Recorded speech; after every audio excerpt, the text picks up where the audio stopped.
Welcome to In Our Own Defense Podcast. We're your host, Attorney A.D. Winters, founder and managing attorney of VeteransDefender.com, and Dr. Dolores Tarver, licensed psychologist. For more information about our podcast, find us on Instagram at In Our Own Defense or via email at inourown.defense@gmail.com.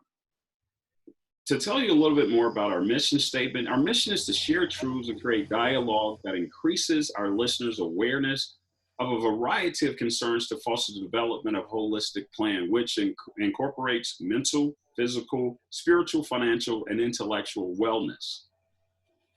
The information provided during the In Our Own Defense podcast does not and is not intended to constitute legal advice and is not a substitute for mental health or medical health care from qualified professionals. Instead, all information, content, and materials available on this podcast are for general informational purposes only.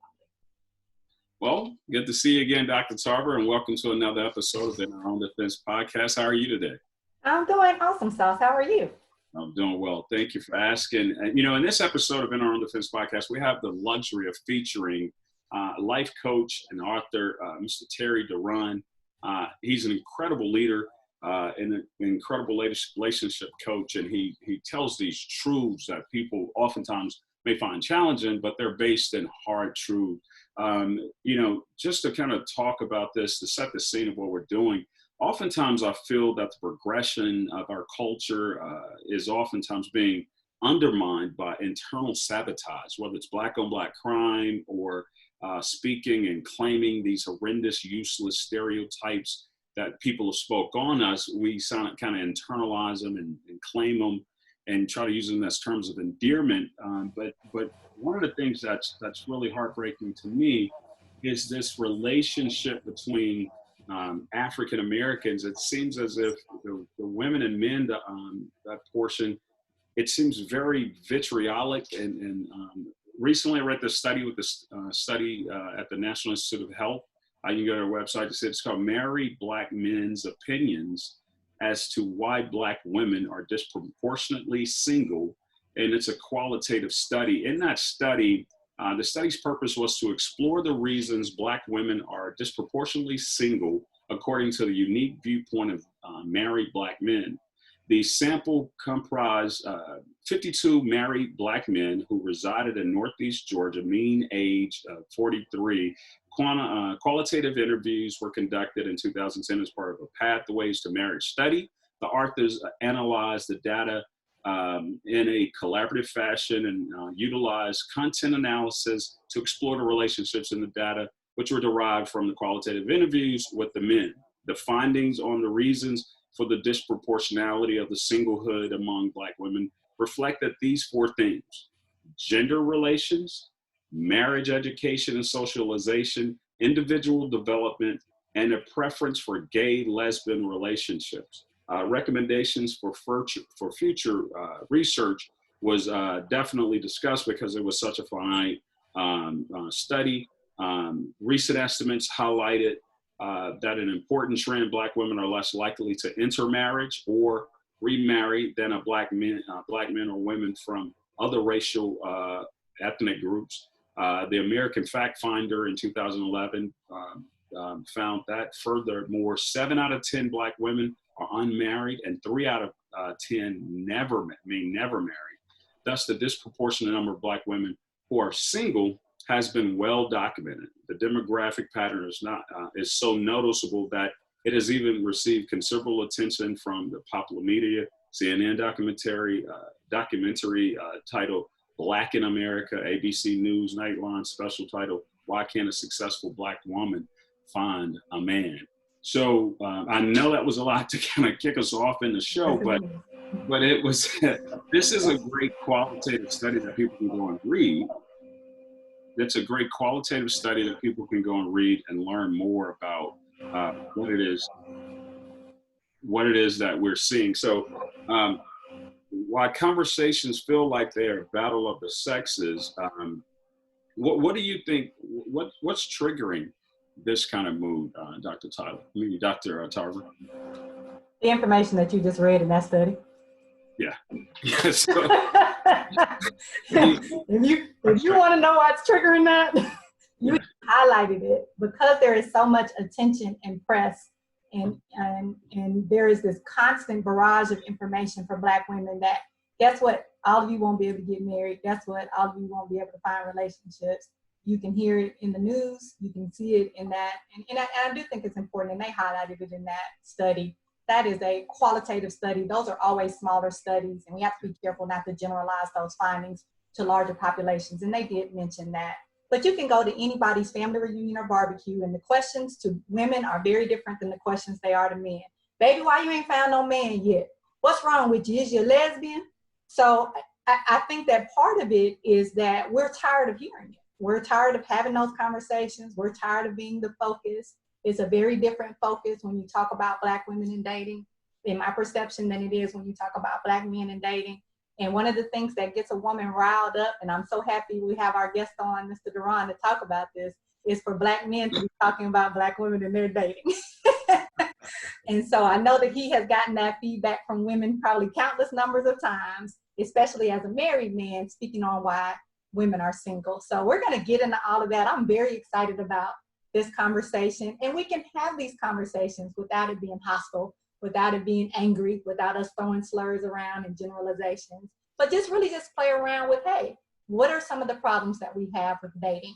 And that goes across women and men, and we'll be highlighting that today. And I think you're right, and I too am excited to bring Mr. DeRon on. You know, naturally, we wanted to talk about these responses and why they're so vitriolic, but I think it's best to bring this relationship coach in. Mr. Terry DeRon, he's 41 years old. He's been married for 15 years. He's an author, influencer, a podcaster. He's a Southern University alum, so go SU. Always put SU in the house. So he's a graduate, and he's a member of my beloved Kappa Alpha Psi there at Southern Alpha Sigma is where he pledged that. And so today he gives dating advice and insight on quality man's perspective, a quality group of men's perspective, and focused on providing context and understanding on how men think and operate and approach dating, and teaching women how to eliminate or avoid thinking behaviors that has been proven to create conflicts with quality men. He's authored 2 books. He authored the first one, he made me feel like such a slacker. He authored his first book when we were in college, in undergrad. So Game Recognized Game. It's a novel, beautiful novel, well written. I purchased, I think, a couple of the books. I purchased one, and then one time I bought one at homecoming after probably having too much Kappa juice. And then he has this new book out on Amazon. It's Not Complicated: How Real Men Feel About Sex, Love, and Relationship. Oftentimes people find men as being closed off and not willing to share these truths. And women are always asking, what are you thinking? What's on your mind? What's going on? And Mr. DeRon tells that. So Dr. Tarver, I ask you to help me welcome Mr. Terry DeRon. Thank you, sir. Welcome to the show. Welcome to the show. How are you today? Thank you. I appreciate the love. I appreciate the grand entrance. And I appreciate y'all reaching out to bring me on the show. Okay, Dill. Thank you.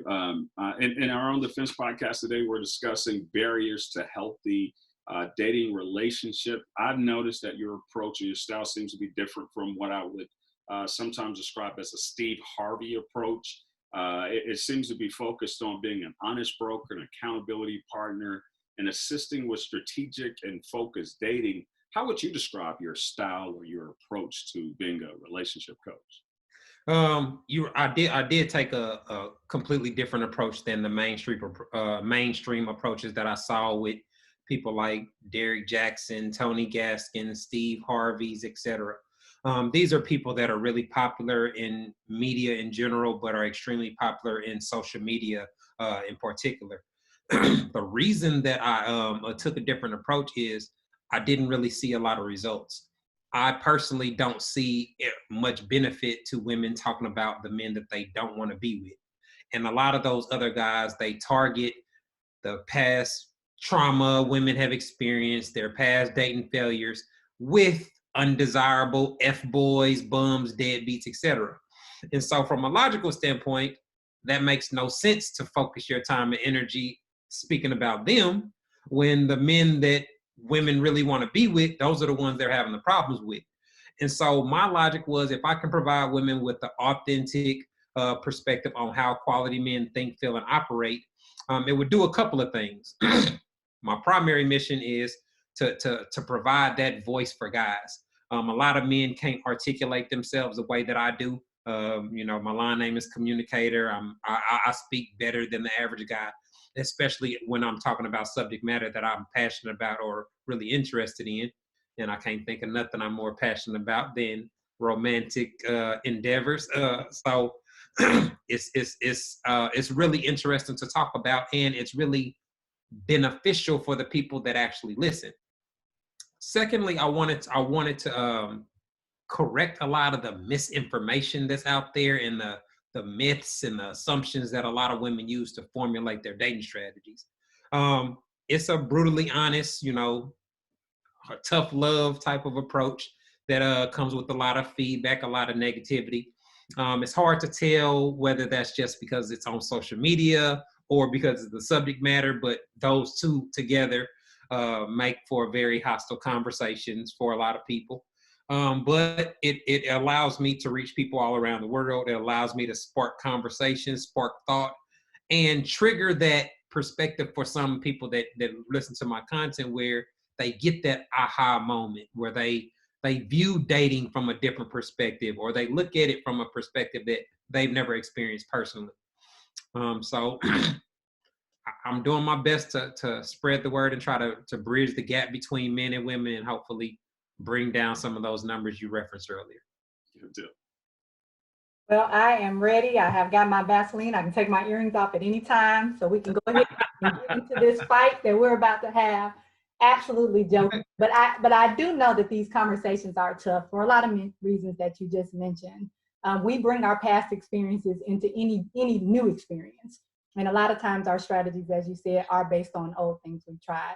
But I want to put the question out because a lot of women would argue this point, and possibly men may feel different about it, that the dating experiences and expectations are different based on gender. So guidelines for men and guidelines for women are different. So let's have a conversation about that. Tell me what these guidelines are. I often hear on my page, women will often say things like, women are forced to do this and women are forced to, and it's like, who's forcing? Last time I checked, women get to choose who they give their time, attention, and sex to. They get to choose which men they entertain. So what are these guidelines? I think there are questions that come up when a woman's habitually single. When you see an attractive woman that is good on paper, good job, cute, drive a Benz, got a house, etc. Why wouldn't you question why none of the men that she's been involved with choose to stay around? Why wouldn't you raise a question like, why is everybody a short-term scenario?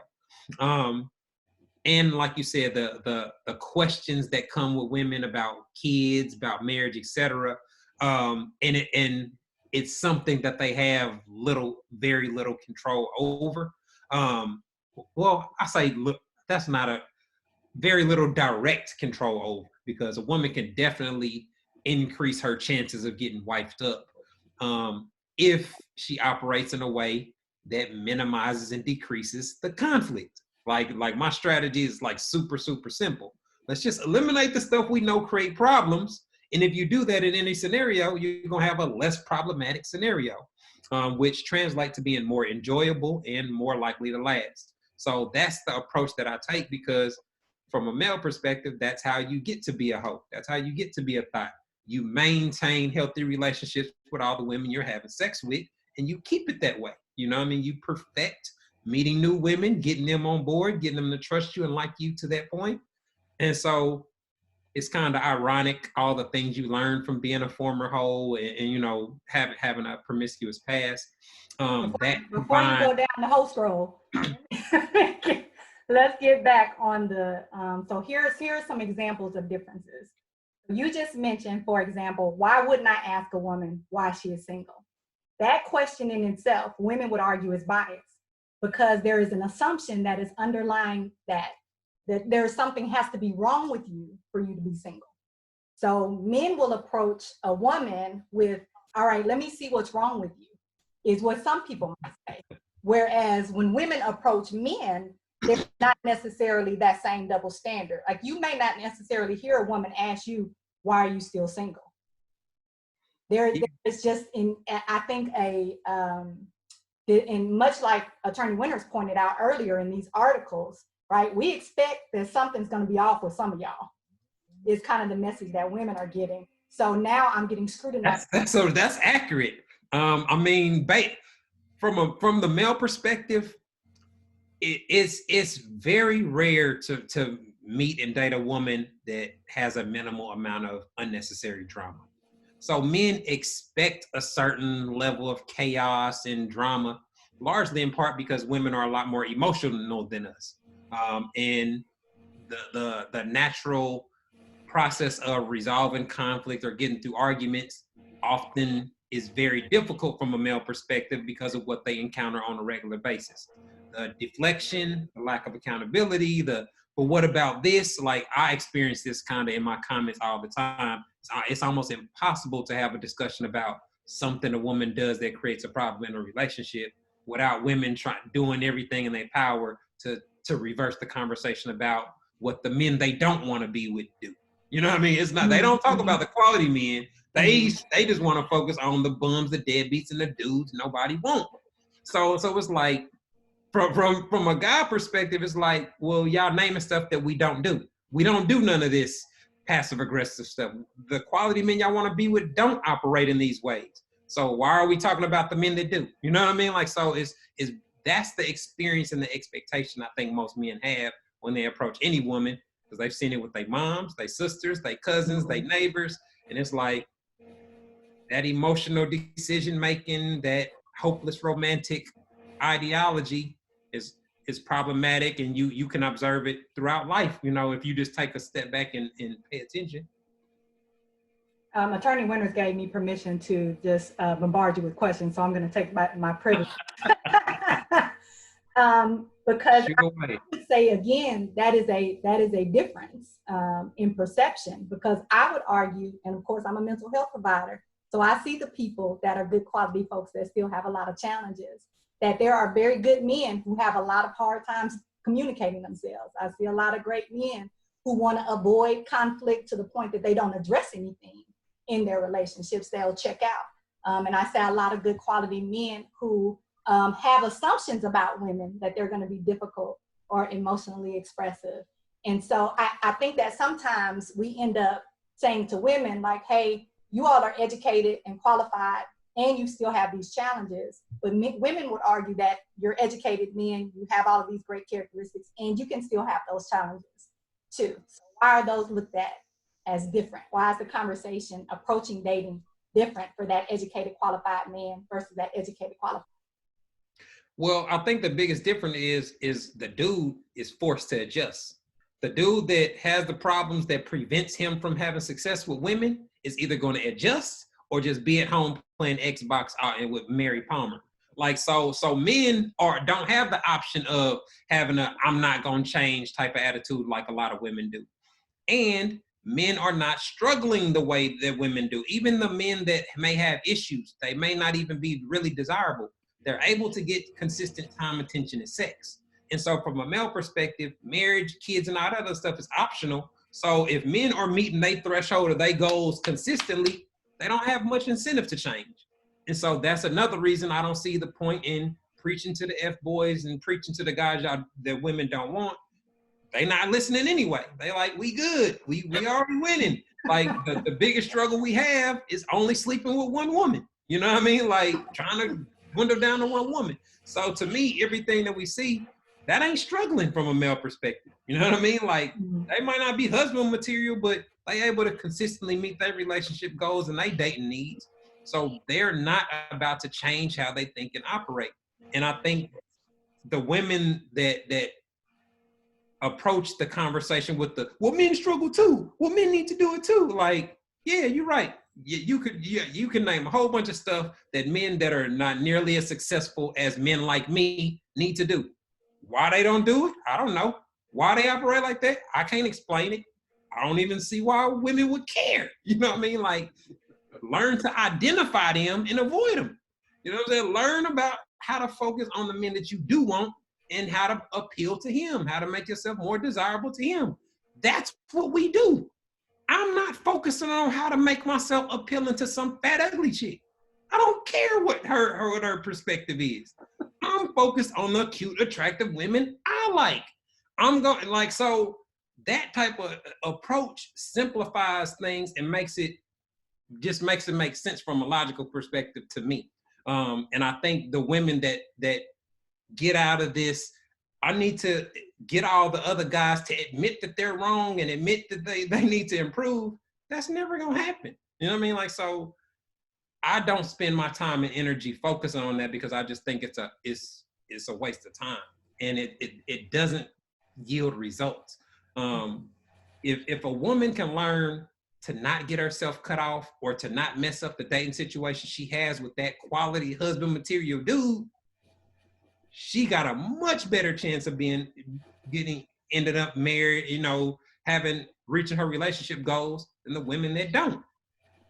Because the things that men experience that cause them to fall out of love, end up cheating, etc., it's usually the same. Like if you talk to a group of guys, their experiences ain't that different. You know what I mean? Like, and that's kind of the ironic part of dating several women or being promiscuous is you start to see so many patterns. You're like, oh, they all just slightly a little bit different. It's the same problems, the same issues, the same communication and stuff, but just to different degrees on different stuff. So women are not as different as they seem to think that they are. And that's why men as a collective have almost the same dating experience. So I guess that then begs the question. So again, there's that difference. So because you have more options, you would say, like we have this pool, because if we listen to the research that Attorney Winters just said, women don't have that. Oh, it's already, it's right? already. So our pool is smaller. And then, as you just said, now we're the ones that have to make sure we don't mess up in the relationship, that we don't. So do men. Like I said, men naturally have to do that. If a man is operating in a way that makes him less desirable to the women he likes, he's going to adjust. He's going to get tired of seeing his homies get chose. He's going to get tired of missing out or shooting a shot and missing. He's going to make some adjustments.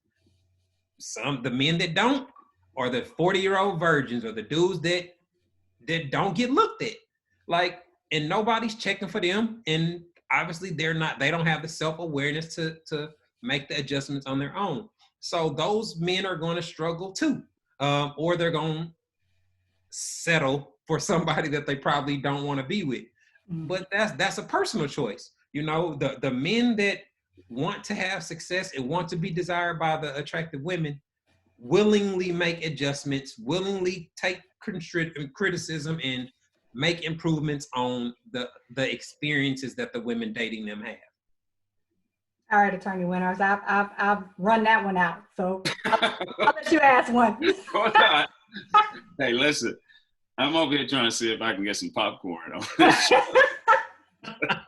Enjoy this dialogue, because look, this is an opportunity for us to have these truths and difference of opinion, but in a way, in a form that we can speak it and be respectful of each other. And you know, to address one of the statements you said, I have been known to date beautiful, fuller, thicker women back in my day, and so I have appreciated their candor. So I don't want anybody listening to think that we're saying that fat women are ugly or thicker women are ugly. That's not even what Mr. DeRon is saying. And I want to clarify that, but because I know there's some absolutely flawlessly gorgeous women that I went to school with that may have been on the plus side, and I had the privilege of maybe just having dinner or a glass of wine with them. So, but what you spoke on this, Mr. DeRon, about how you see women having, you know, the lack of adjustment. So if we just related this to basketball, in the first half, if you lost in the first half, you have to adjust. And that basketball segue allows me to think about how NBA star Steven Jackson recently recounted that he left his former fiance, Imani Showalter at the altar after she refused to sign the antenuptial, legal term is antenuptial, but prenuptial agreement. Ante means pre. Days ago, on your platform, one of your listeners and followers asked your opinion on a similar situation, and I'll read it verbatim so I won't confuse what they said. That one of your followers provided to you, I am engaged to be married in a couple of months, and I'm having a major issue with my fiance. When I originally discussed marriage with her, I made it crystal clear that I wanted to have a prenuptial agreement to protect my wealth. Well, now that the wedding is coming up, she has changed her mind about the prenup. What do you think about the situation? So when you were asked this, what is kind of your thoughts on that? And then I want to pose that question over to Dr. Tarver, if you don't mind. To me, that's a really deceptive situation. And I couldn't think of any logical reason for a woman to just instantly just change her mind about signing a prenup when you verbally agreed to do it. And when the wedding is approaching, the deposit's paid for, plans are made, etc. So you're almost kind of pot committed from a financial standpoint. To me, that reeks of manipulation. Now we've all heard stories of gold diggers getting secure in the bag and marrying the dude with no prenup, and they get married 6 months later. I mean, a divorce, etc.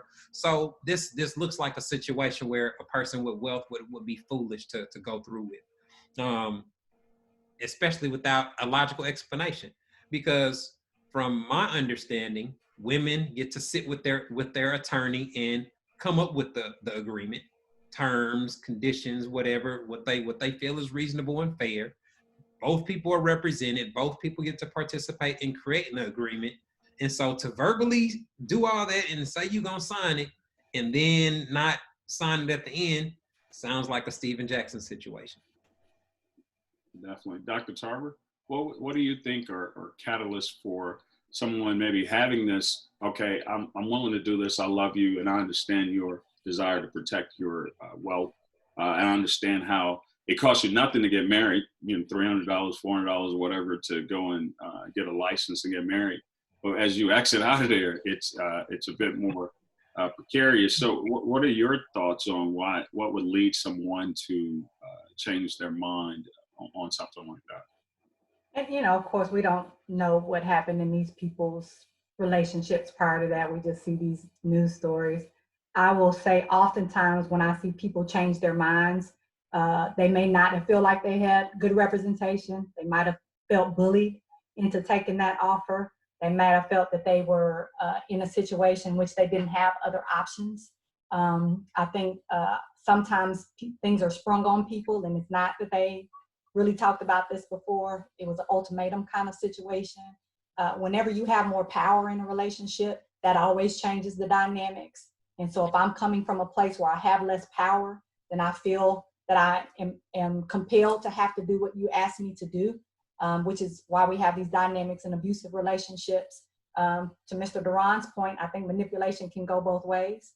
I think that sometimes people can be manipulated into signing things and not be fully aware. I think there's sometimes people give trust to a partner, that I trust that you will honor me and respect me, and this information that you presented is accurate. And then I get it looked at by someone else and they tell me that wasn't actually accurate.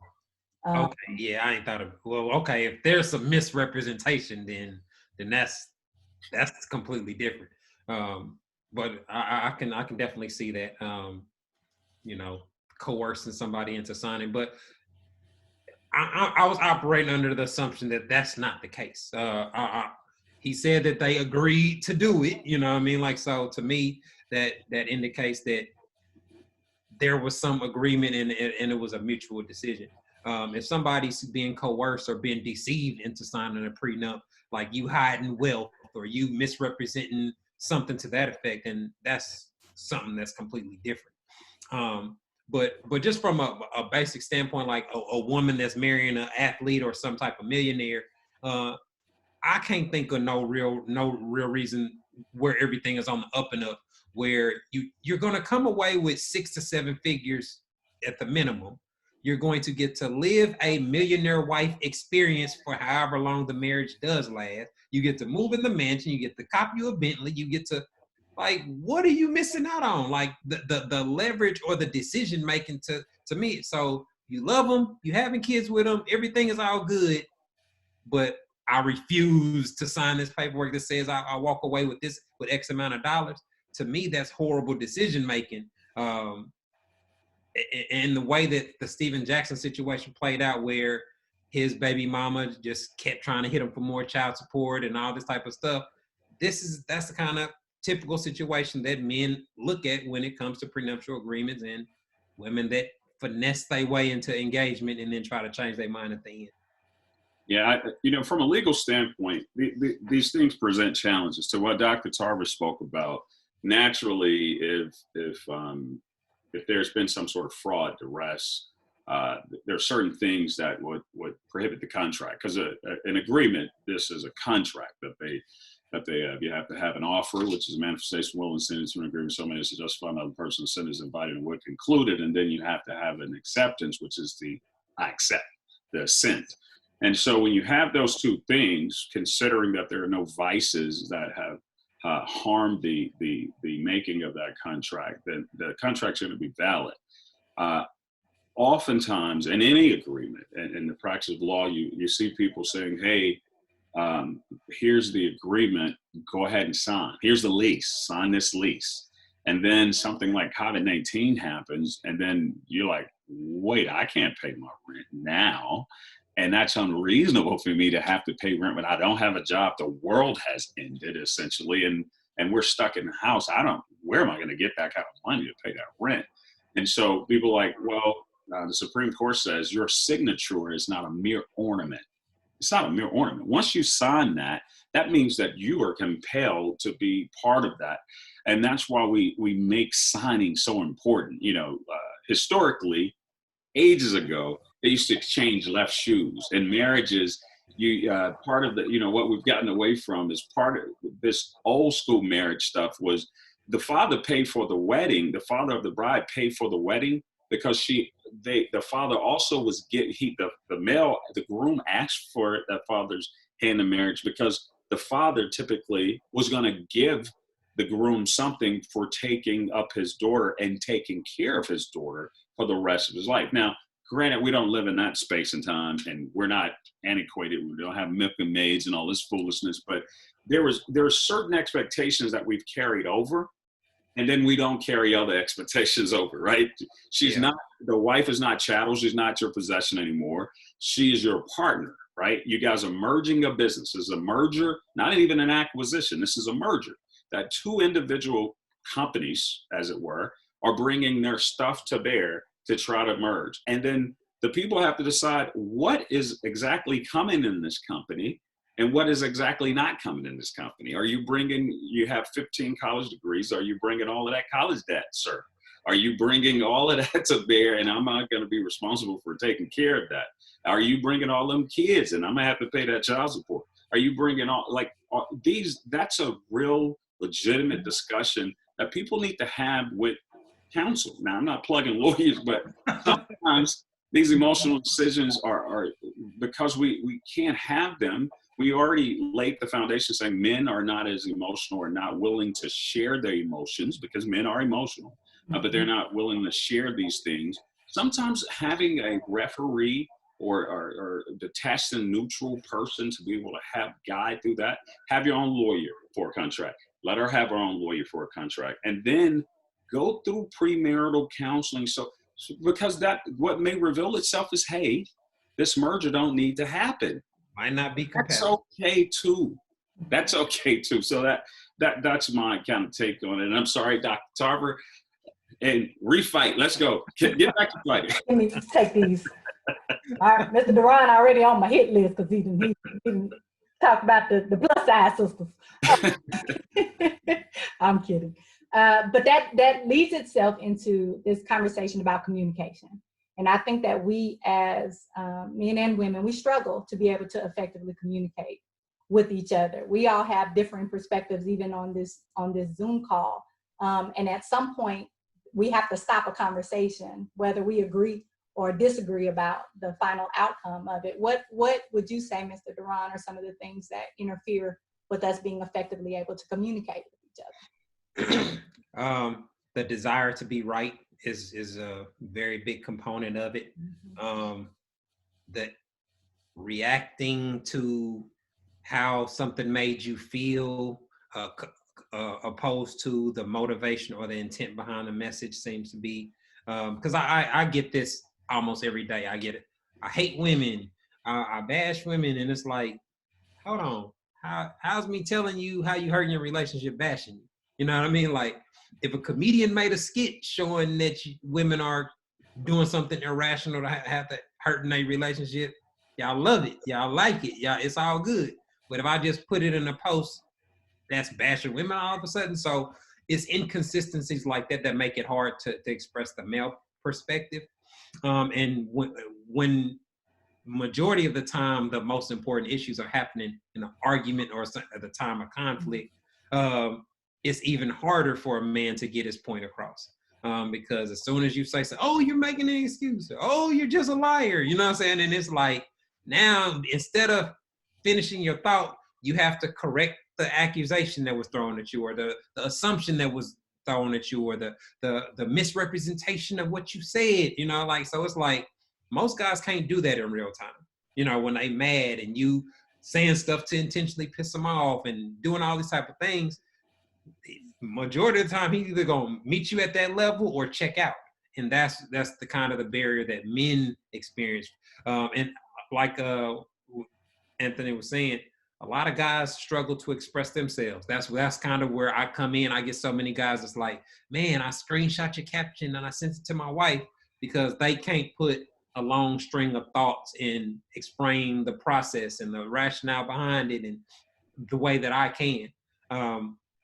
So that's what men often experience. The assumptions that women make about men, what we think and feel, are usually so far-fetched from what we actually think and feel, that just trying to communicate gets frustrating to a point where some guys just stop trying. Because I remember I stopped trying to communicate with my wife early on in my marriage. So that's the male perspective on it.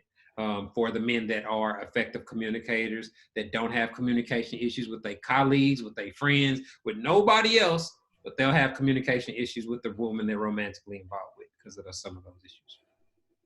Yeah, I mean, I definitely think that the communication challenge when we have them with partners is because we love these people. This is a different type of relationship. So I don't have the same type of relationship with my coworkers. I don't have the same type of relationship with my friends. We don't have children together. We don't have bills together. We don't have to manage household chores together. We don't have, right? So it's a different level of relationship. And I think what the challenge is for both men and women in those situations is, how do I separate out all those other things from us trying to have this conversation in this moment? Because the unfair fighting comes in where now I brought up stuff that's unrelated to what we're talking about, or I've shut down because I make an assumption that you're going to be emotional, or you're going to make a fight out of this, or it's not going to go anywhere.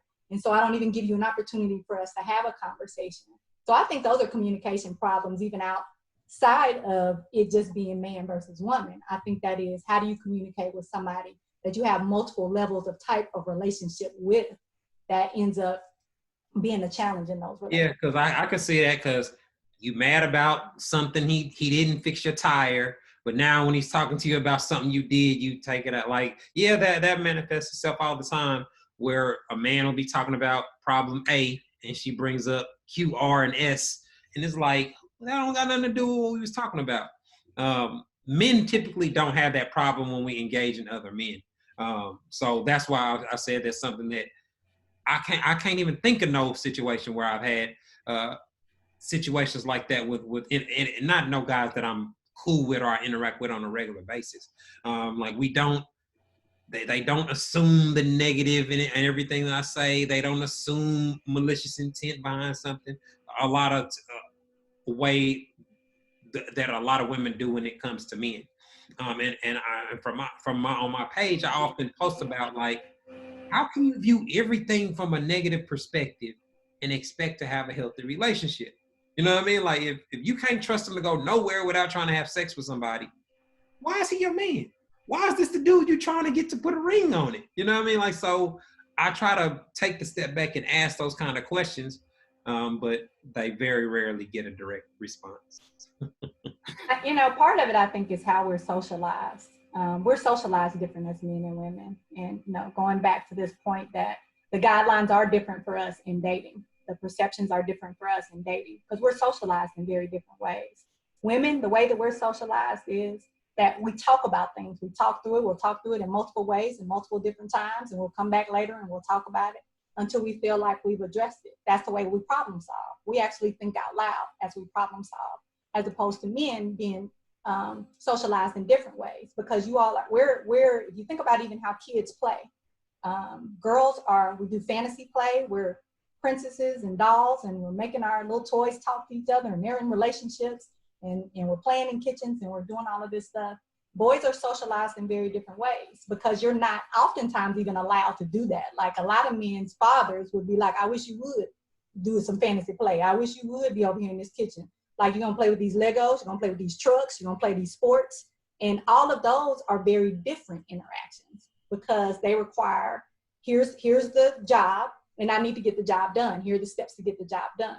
And so you're even thought to think about things in very different ways. So when you talk to us, you look at us like, why are you bringing all that extra stuff into the conversation that's not relevant? But for us, it is relevant because it's about this relationship. And so oftentimes we're on different pages about what's important and what's not important. Yeah. Women are from Venus and men are from Mars. You think that those things do naturally, like Dr. Tarver said, they do become impediments to the health of, not that people don't have a healthy relationship, but these things become impediments to the health of. And I think what we're pushing you, Mr. DeRon, for is we want to know, what is a clear example of a communication? What's a positive communication pattern that you would suggest to your listeners? What is a positive communication pattern? One example, not the ones that don't work, but what is a positive one example of one that does work? Well, the most basic form of effective communication is any communication where the intended message is received by the receiver, and you have the opportunity to get feedback, whether it's positive or negative, from that person.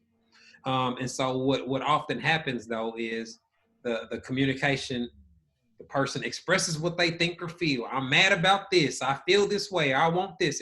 Like, people are great at expressing their perspective. It's getting the feedback and not just responding to the feedback. The first thing you got to do is make sure your initial message was accurate. You know what I mean? And so from a guy perspective, you see that all the time. So basically you're telling me you already know that she didn't hear nothing. You know what I'm saying? You already know she totally missed it when she hit you with that cliche. You know what I mean? Like, so a lot of times you spend your time trying to make sure you don't misinterpret what I said, and don't add no assumptions on top of it. You know what I mean? Like, so having a conversation where every time you get to speak, you have to do that, it discourages you from trying to speak. So that missing part of the process is kind of where things go awry, because the conversation almost never goes back to the point where it went off the tracks. And so it's that initial feedback is usually either absent or it's not used accurately to make sure your intended message was accurately received, and then get their response to your accurate message. That's kind of where I see the fatal flaw in communication take place.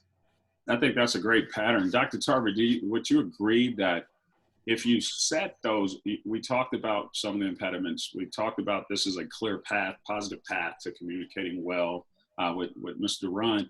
What about kind of scene setting and setting the stage of, in our house, in our relationship, we're going to go about it this way, or we're willing to go out. Would you both agree that it's best to set the stage and say we're willing to go out and get some outside professional help or get a relationship guru or coach to kind of help us set the boundaries, because establishing those of this is how we conduct these kind of communication. Naturally, I know plenty of men. It's been my experience that these men will have emotional conversations inside of the conversations that we're not talking about the primary issue, because they've had other things that they wanted to discuss, and they bring them in relationship, communication between men and men, and they bring them in relationship communication between men and women. And so I've seen it on both sides, but I wonder to you, Dr. Tarver, can you build refereeism? Can you build a box to say, in this space we do this, or are there some words you can use? Say, look, pineapples, and let's get out of this space. Well, what are your thoughts on that as part of this follow-up communication conversation? So you posed a couple of different questions. I'm going to try to answer them in the way that you posed them. The first piece about getting therapy or having a life coach, and this is another gender difference. Men are less likely to come to therapy than women are. And okay. So oftentimes I will hear women say that they want their partner to come and do couples therapy, or they want their partner to see a life coach with them, and their partners don't want to because they don't want to bring someone else into the relationship. And so and this goes back to that perspective of he can be a good dude, but that doesn't necessarily mean that he's open to receiving feedback. And so a lot of times there is a lot of fear and concern from some men about coming in to any kind of therapeutic relationship. And part of that is out of fear they're going to get attacked. And so I recognize that is a very valid experience for anyone coming to therapy. It can be a very scary experience. Like, what's going to happen in this room? Am I going to be judged? Are you going to say I'm doing these things awful? Are you going to take her side? A lot of people feel like that's what happens in therapy. It doesn't, but if we don't know that, because we don't know of people that have been and we don't know any therapists, then we're going to have that misperception. So I will say, yes, people need to come to therapy. Yes, people need to do premarital counseling. Yes, people need to do relationship counseling to make sure they learn healthy strategies. What are those healthy strategies? Mr. DeRon just alluded to it. We call it empathic listening. I didn't hear what you said because I'm too busy preparing my rebuttal. So I'm going to tell you how you were wrong and all the different ways that you were wrong. So I missed all the information that you communicated to me. And so if I don't learn how to listen, I'm never going to be a good communicator. That's one important step in healthy communication. Two, what you're alluding to, Attorney Winters, is once we escalate, there is no point to having a conversation. If we're both that angry, that mad, we need to walk away. Sometimes it's hard, as Mr. DeRon said. People want to be right. I want to have the last word. And so, no, you're going to hear what I got to say. But one or both of us need to be able to say, time out. And I do encourage people to have a safe word. You mentioned pineapple, something that's so weird and odd that we wouldn't necessarily fit it in a conversation for us to be clued in. Oh, okay, we don't went too far. Before we start name calling, before somebody says something they want to take back later, before somebody tell you this is why I want to fool with you and why we need a divorce or we don't need to be together, let's stop it with that safe word. And so that's oftentimes how people are able to just de-escalate. Let me go take a break. And when I'm more able to have that rational conversation with you, we can come back and do that later. I'm also a big proponent of writing things down. Sometimes, no, we can't communicate verbally. And yes, emotions can cloud what I'm trying to say because my message may be missed by the way I'm delivering my message. But if I write things down and get those bulleted points, here's what I need to communicate to you. The communication often does end up being more effective. That's, that writing something down, that's one of my go-to moves for dealing with women, because a lot of times it's hard. Like even with my wife, I'll say, well, if she's saying something that don't make sense, I'll be like, well, write it down, because I know it's hard to write a essay on something that don't make no sense. You know what I'm saying? Like you get to sentence number 3, and it's hard to connect another sentence because and I never have that problem. You know what I mean? Like, so if I got a problem with you, I can A, B, C, D. This is what I did to fix it. This is how you know what I'm saying? Like, I can document because I'm not a problem creator. You know what I mean? Like, nobody don't have no issues with me. Nobody at work. So, and so, like, with my experience, like, it used to be so frustrating, like, just from my early on in my marriage, because anytime I'll have a disagreement with my wife, she would be telling me how bad my communication is. And I'm like, so my line name's communicator. I got a degree in communication. My communication with everybody else is great. But according to you, I'm a horrible communicator. And it took her several years to own up to the problems that she was creating with the communication. And so it just, that write it down, put it in writing. You know what I'm saying? Like whenever I do that, she would get frustrated because she kind of knew, damn, he got me again. I ain't gonna be able to hit him with it. So that's a good one. I would send an email in the like late at night to where they can wake up to your message. Like that's another trick that I think works well. Because a phone call, a text message, those ain't really the most effective methods to resolve or get through a conflict. Definitely not text message.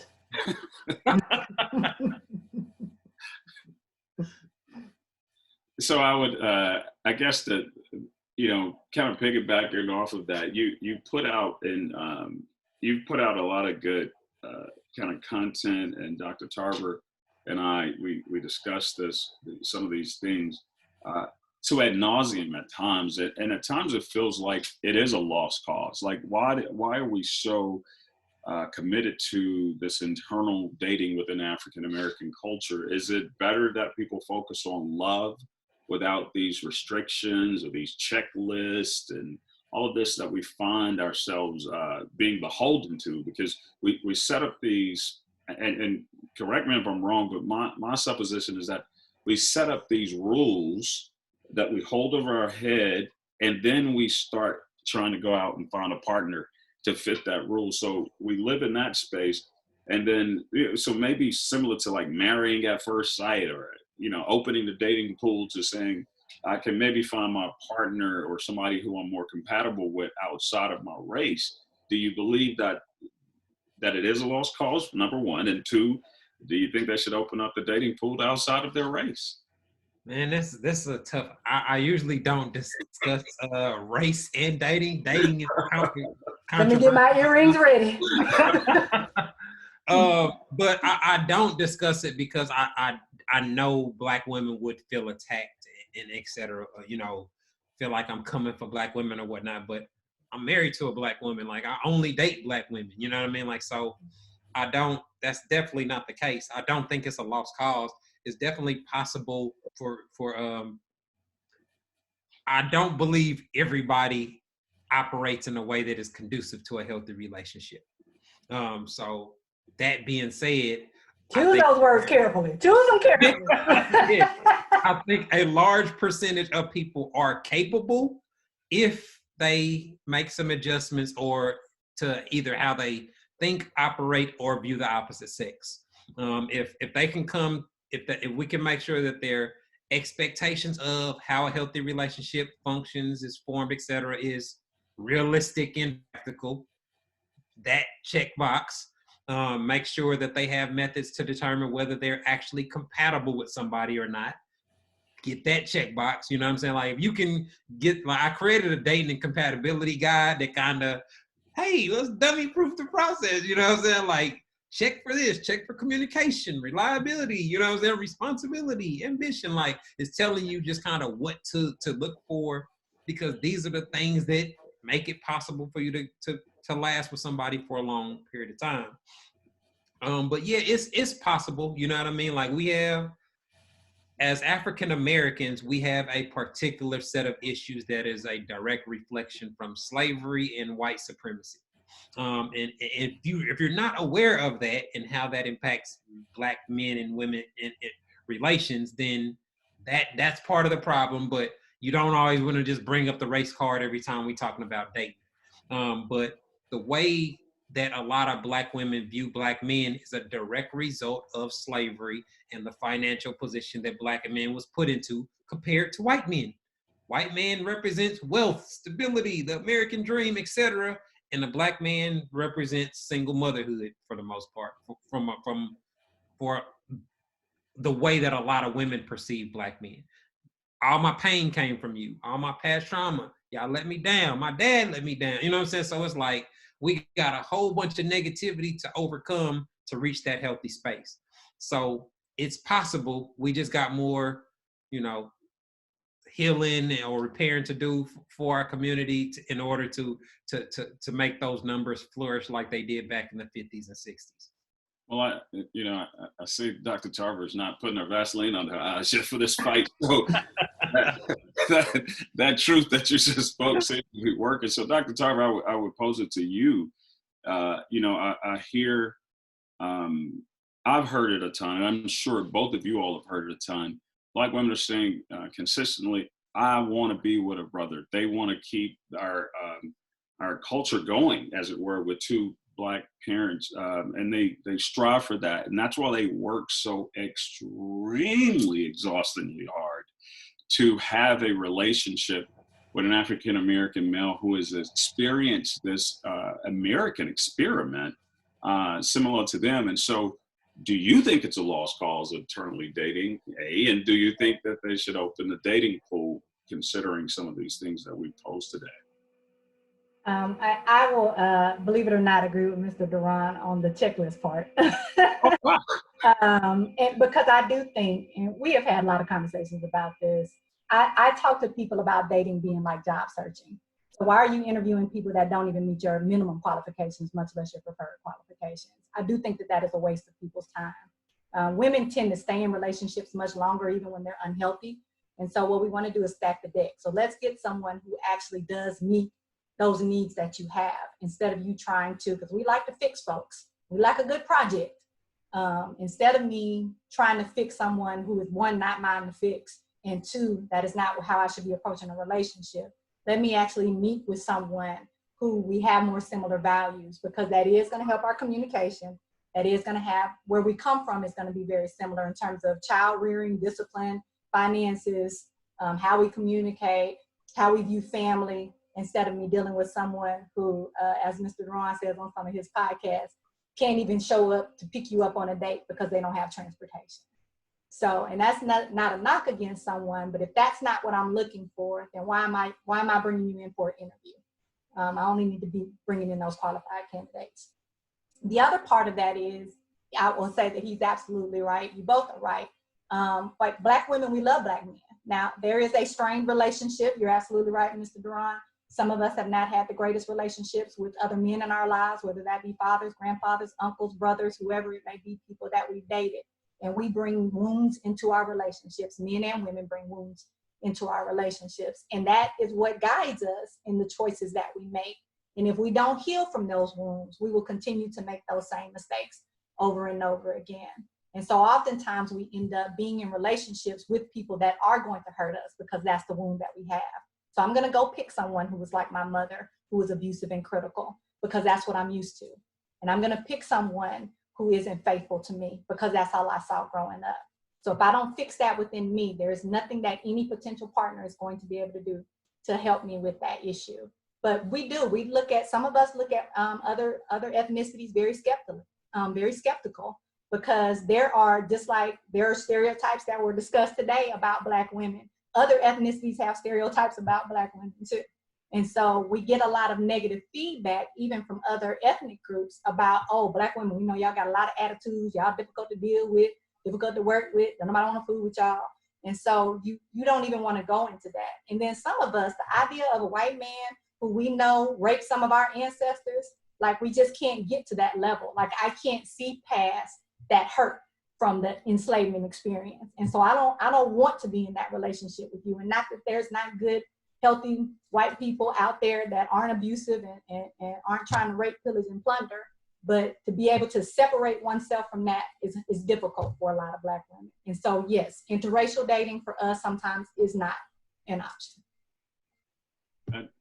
That's fascinating. And, Dr. Tarver, I was reading some of our guest's book, in Terry DeRon's book. It's not that complicated how real men feel about sex, love, and relationship. The book seems to be a blueprint of sorts on, without placating to those desires of understanding or getting into the mind, the thoughts and intentions of real men, as we say. And only distinguishment of real men is really about a play of men who are going to be earnest and honest and fair dealing, plain dealing, with their partner. This is who I am, and this is what I'm not. This is all I got. This is look. I ain't no tricks. I ain't got no sleeves. This is who I am, and not these F boys that he refers to. And you can learn more about that on his podcast. But a critic described the book as a clear, concise breakdown on how quality men view sex, love relationships, and all topics related to dating. The book helps clear up a lot of myths and misinformation that is fed to women about how men think and how men operate versus getting it from men about how men think and how men operate. What has been, the reception of your followers or engagers? Are they utilizing some of these blueprints that you've laid out, or you find it argumentative, or find a small percentage, man. My primary platform is social media. And so a lot of women are just kind of addicted to the drama in the comments.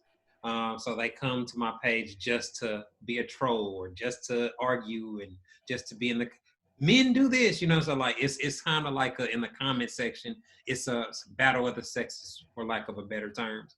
But the women that actually read the book or download the dating guides that actually come to my page to learn, they have drastic results, because a lot of their problem is the information that they use to formulate their strategies is either useless information that was passed down to them from their aunts or somebody else, or it's assumptions about men that they made up themselves. You know what I mean? Like, and so when you correct some of those things and learn how to stop making so many assumptions, to consider that there are other possibilities, that a lot of times the things women assume men are thinking are the furthest things from our mind, because our experience is a lot of times women are judging us based off of a female value system.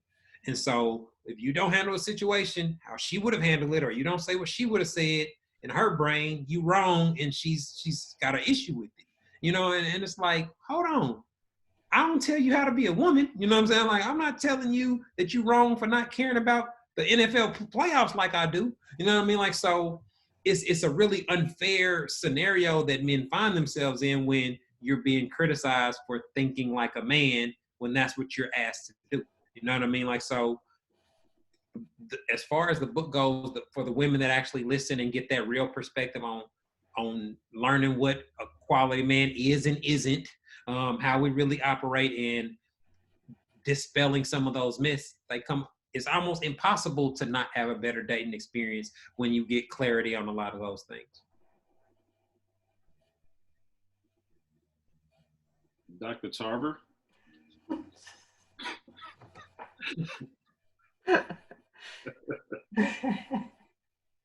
I have not read your book, so I cannot comment on your book. I will say to you that there are a lot of your strategies that I do like. Just going on your social media posts and checking that out, there are some things that I very much agree with. There are some points that I think are very valid.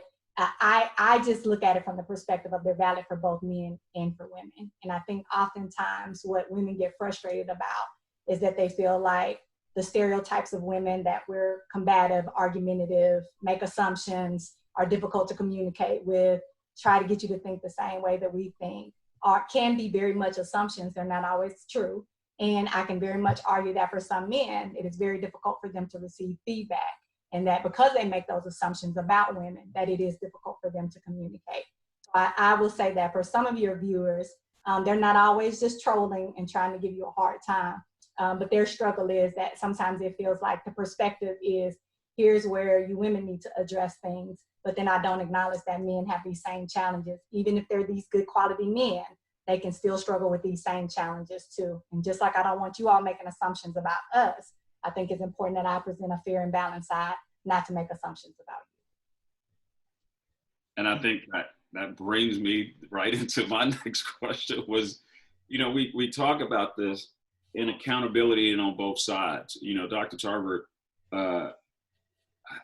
what are some ways that men can be more accountable? And I know we're saying, look, it applies to women, but we've already laid the foundation earlier in this podcast where we said that men and women are socialized different. Like, it's hard to unsocialize these behavior patterns that have been trained and thrust upon you at the church, at the schoolhouse, on the boys don't cry, and girls, don't ride pickup trucks, and all this foolishness that we've laid out to try to negate the humanity of us all, that we are human and we will make decisions that are different than every other same-sex human. And so when we look at it, how are men to be more accountable and not be characterized as F-boys? If someone naturally has on occasion where you may start with someone, you may engage with someone, you may want to be with that person for a long time, and then that energy goes away, and you don't, how are ways for people to be more accountable and tell these truths about that, and men not feel so emotional that they're now an F-boy, or viewed as that when they're just struggling with that commitment, or that commitment has now changed. How do we get to that point? And then separating that. So that's one, because I know I love to ask double questions. Yes, you do. And then the second part of that is those men who we formally all agreed are F-boys, or non-prime dating partners, or not people that we want to be with if we're being purposeful and strategic in our dating. That's not our ideal partner, whether it's a man or a woman. How does that person improve themselves? Like, if they're trying to improve, do we cut them under? Like, if that person had kids, he got a couple of baby mamas, is he out of the dating pool? If she's got a couple of baby daddies, is she out of the dating pool? So that space. So the first space is, so I'll just let y'all try to answer those two questions. I'm just so fascinated by this shit. I'm just learning. We've been able to be okay. We're gonna end this conversation and be on good terms. No, in all seriousness, like I very much appreciate, Mr. DeRon, your platform and how you use your platform. And in terms of accountability, I think that's one of the ways where we can have more accountability, is for people to talk to each other about things like this. That it is that men hear other men say that you can go to therapy, and it doesn't mean you're weak or inadequate or damaged in some way. It is simply another resource that you can utilize in order for you to be your healthiest self. I like to hear men talk about being married in a positive way. I like to hear men talking to other men about, you're gonna have challenges, relationships are gonna be difficult, but if you leave out and you start something else in the midst of this, I can guarantee you that's not gonna turn out really well. And so I think that's another level of accountability. And I think oftentimes, you made this point earlier, Mr. DeRon, and I agree, like, a woman can't teach a man to be a man. A man has to teach a man to be a man. Just like a woman gets to teach a woman how to be a woman, because you have that experience and that knowledge and that background. It doesn't mean we can't share information, but you as a man know what the man experience is like. I will never, as a woman, know what it's like to be a man. And so it's important that you all as men create spaces of comfort for other men to talk about these things. And by all means, please get rid of these negative ways that we're raising our young boys, that they can't have emotions, that they can't have feelings, that they can't express themselves, that if they do things that are what people consider gay are going to make them sissies or punks, that we remove that from them, instead of allowing our men to have a wider perspective, because this is going to answer that piece about the communication. If I never learned how to communicate as a kid, because I wasn't ever allowed to communicate, and I was just taught, hey, you show up and you take care of what you need to take care of, and I don't want to hear anything about it, then how am I expected to learn how to communicate as a man? So that's the accountability piece, is men talking to other men about healthier ways to be men. In terms of the other piece, are those folks out of the dating pool simply because they are not up to those standards? No, they're not. They're not out of the dating pool. Now, they may not necessarily be the best fit for somebody who's further along in their journey. Nobody likes to be parented. So you definitely don't want to get with a partner that is going to say, well, you need to grow in these areas, so let me pull you along. Let me tell you what you're doing wrong. Like, that feels horrible. Nobody needs to be in that relationship. Completely disrespectful. So as you're growing in that, you may decide, maybe I don't want to date as much, maybe I want to work on these things first, and maybe I want to focus on dating in smaller amounts or figuring out the type of healthy people to date. But I'm not just out of the dating pool. I think we see ourselves as damaged, and when we do, then we end up getting with people that aren't going to validate us and love us and take care of us. So if you're feeling that way, then you don't need to be dating. You need to be working on yourself first, and then you can get into dating. Wow. Yeah. As far as being on the dating pool, man, in any market system, the consumers and the market is going to balance itself out. So the negative check marks or the hits that a person has on them, you got 4 baby daddies and whatever the case, male or female, that just makes you less desirable to the people that you may be interested in. Does that mean you're not a quality person? Does that mean that you couldn't possibly meet with somebody? Absolutely not. You could have a Brady Bunch. Y'all both got 4 kids. You know what I'm saying? Like it's possible. Financially, that'd be a nightmare. I can't imagine that type of household, but it's possible because in order to just make a relationship last, in order, when you look at the natural pattern of dating, you meet, y'all hang out, y'all start kicking it. It's really just having positive experiences and being able to resolve the issues. That's the part. You know what I mean? Like, unless there's some major blow up or something that causes you to cut the person off, if you got those 2 things, if you like hanging out with them, you looking forward to seeing them again, and when y'all do have beef, y'all can get through it, then it's very likely that you're gonna be dating the same chick from last homecoming or from last year, or they're gonna be more and more a part of your life, and that's how you get to the marriage, that actually lasts. But a lot of people try to fast forward the process. They skip steps. They try to, find shortcuts or life hacks or things of that nature, and put themselves in predicaments that they probably should never be in the first place. But it's possible for those people. I don't think nothing, people ask questions, should a person that's broke not date? Like, you still gonna get horny, you still gonna desire companionship, and if you're attractive, you still gonna have people shooting their shot at you. So that's not really practical to expect somebody to just give up on that, because you can be broke and still be a great person to talk to, hang out with, and have sex with. Yeah, no, I think you guys both hit it on the head on that. Y'all both knocked out of the park, because I know I was like, wow, Dr. Tarver just gave this amazing answer. I was like, how are you gonna follow that up? And Mr. DeRon, you definitely did. You followed it up very well. Dr. Tarver, are there some resources that you can help our listeners we can drive them to? Absolutely. So there are a lot of different ways that people can find information. Like Mr. DeRon has podcasts, he's on social media. There is a podcast and a social media following that I like for some of the women that may be coming to you, Mr. DeRon, and saying they need more information, and it's called Therapy for Black Girls. It's therapyforblackgirls.com, has a bunch of resources on it, including how to find a therapist and find a therapist in your area. So it's statewide, across the states you can find, and actually you don't even have to be a woman to do that. You can be a male as well if you prefer a Black female therapist, because it's literally a roster of Black female therapists in all of the United States. Dr. Joy Harden has worked really hard to put this together. And much like you, she has a podcast, she's on social media, and she's addressing these things. But also, if you're looking for a therapist, then there is a mental health hotline that people can access, 844-549-4266, and it will help you find a therapist. And so I am pro therapy. I am pro working on yourself, getting yourself to a healthy place before you get in a relationship. And we have plenty of Black therapists. So if that's what a person is looking for, then we definitely have resources for them.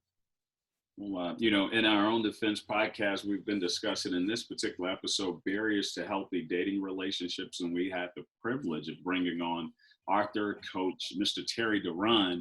Mr. DeRon, if you don't mind, in closing, can you give us your contact information, and so our listeners will be able to follow you and purchase your book, the first book, Game Recognized Game, the novel that you wrote back when you were in college. Man, you make me feel bad. And then It's Not That Complicated, How Real Men Feel About Sex, Love, and Relationship. How do our listeners reach out to you or contact you or follow you? What's the best way to communicate with you? I can be reached. My website is just terryderon.com. It's TerryDeron.com. Or you can follow me on social media at Terry DeRon. My link in my Instagram bio, it has, I have a link tree with links to my podcast, to my YouTube channel, and to all of my content. So between my website and my Instagram page, the person can be able to access all my content. You know, I find it just absolutely amazing that you're able to constantly and consistently follow the diatribe that kind of goes on under. You make a simple post, and thousands of people communicate after you've done that, because you give out what I think is fair and balanced, objective truths based on how a real man feels. Now, there may be other opinions, but you lay out yours so very eloquently, and we're honored to have you on this show to meet the muster and really kind of go head to head with Dr. Tarver, because I mean I couldn't do it. She not, but you know, it was really good to see you here on the show. And so, did you have any final words that you would want to offer to our listeners? Well, I think y'all do a good job of this is a very professional podcast, very well organized, and how you guys all the prep work and everything that you got going into it. So it's reflected throughout the conversation. So I like that. I think y'all doing a good job. Y'all on the right path. You know, podcasting. You know, getting your feet into it and collaborating with other people, getting the episodes and cross collaborating with other people with platforms that definitely help you grow and get your numbers up. But I enjoyed the conversation. It's always good to get a different perspective. So Dr. Tarver, I appreciate you being a woman and having a professional perspective, and not doing some of the things that usually happen when I'm having these kind of conversations. What you know, it gets off rev. You touch a nerve or you say something that might trigger them. But I think you did a really good job of keeping it about the conversation and not taking offense to nothing. Not that I was trying to offend you or anything, but I enjoy conversations like this where I'm talking to intelligent people that can actually articulate themselves. And if I did have a question or a follow-up, they can provide a legitimate answer and don't just talk around, talk in circles or whatnot. So I think this is a real productive conversation. I think your listeners will get a lot out of it. So thank you. Dr. Tarver? I appreciate, because I know it is more than a notion to come on with a woman to talk about relationships, and I'm sure there was probably some initial anxiety about how this conversation was going to go. But I think we did a great job in modeling. Like, we don't have to agree on everything. Our perspectives can be very different, and they can still be valid perspectives, and we can have a good conversation and leave people with some good, helpful tips that they can utilize to be more effective communicators. So I appreciate the work that you're doing, that you're attempting to try to help people grow in that area. And it was more than a pleasure to be able to have a conversation with you today. Thank you for coming to our show. Anytime. And then closing on my part, I'm just happy that I was able to be here, see it live, and just absorb these truths. I think I grew from it, and I definitely learned, and I want to put these tools in my toolkit. In our Own Defense podcast, we have been discussing barriers to healthy dating relationships with author and life coach, Mr. Terry DeRon. This concludes this episode of In Our Own Defense podcast. We're your hosts, Attorney A.D. Winters and Dr. Dolores Tarver. For more information about our podcast, please follow us on social media, on Instagram at In Our Own Defense, or you can email us at inourown defense@gmail.com. Thank you for listening.